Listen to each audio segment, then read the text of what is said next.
Hi everyone, here we've got UMIDIGI X, and let me share with you how to change the video quality on this device.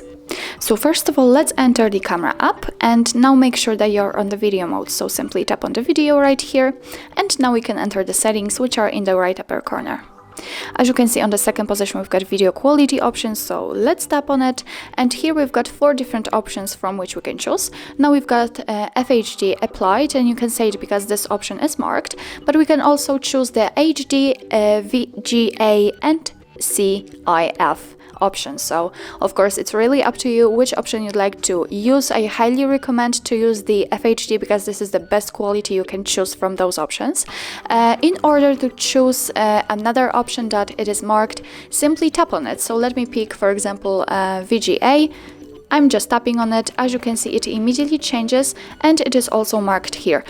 Be aware that obviously the look of the camera, the shape of the camera will change, because now it's still rectangular, but after changing it, for example, for this option, you can see that it is much smaller.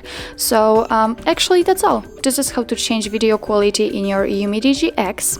Thank you so much for watching. I hope that this video was helpful, and if it was, please hit the subscribe button and leave the thumbs up.